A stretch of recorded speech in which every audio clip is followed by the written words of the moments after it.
Assalamualaikum warahmatullahi wabarakatuh. Sepanjang sejarah Kabupaten Purwokerto sejak tahun 1832 sampai 1935 terdapat 9 orang pejabat patih yang mendampingi 7 orang bupati. Nah, nama-nama yang tercantum dalam sumber-sumber sejarah ada 9 ya, yaitu yang pertama adalah Sosrorejo yang di kemudian hari akan menjabat patih juga di Cilacap.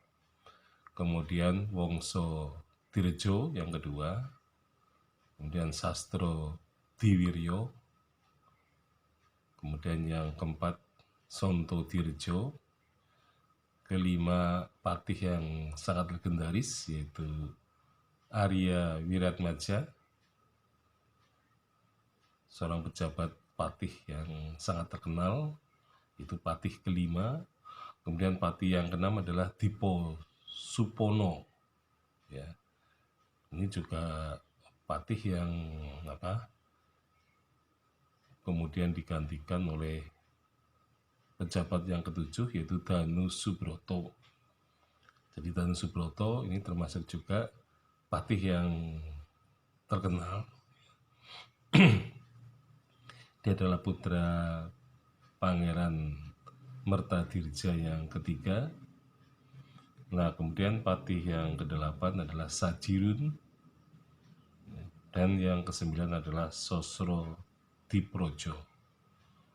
Jadi patih-patih ini mendampingi para bupati di satu sisi, tetapi juga ia harus bisa bekerja sama dengan para pejabat ya, asisten residen.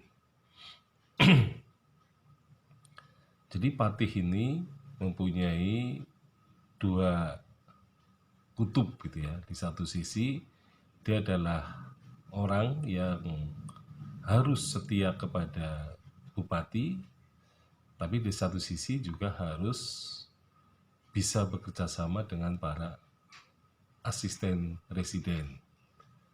Jadi karena Purwokerto ini adalah kabupaten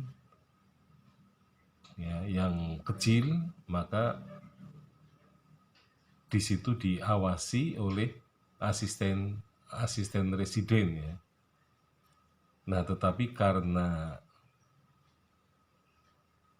ya asisten residen ini merupakan orang yang dipercaya oleh residen untuk mengawasi segala hal yang terjadi di kabupaten, maka seringkali mereka bekerja sama gitu ya, dan ternyata bahwa mereka pun kemudian sama-sama mengabdi ya, jadi mengabdi kepada patih, mengabdi kepada bupati, asisten residen mengabdi kepada pemerintahan kolonial Belanda. Jadi dua sisi yang bertemu, dan dari kerjasama itu bisa menghasilkan suatu hal yang mungkin dinilai monumental gitu ya pada masanya masing-masing. Nah, di sini ya, jadi patih kalau pada zaman keraton itu dianggap bermuka dua ya. Di satu sisi seolah-olah setia kepada raja atau sultan, dan kemudian juga setia kepada pemerintah kolonial Belanda.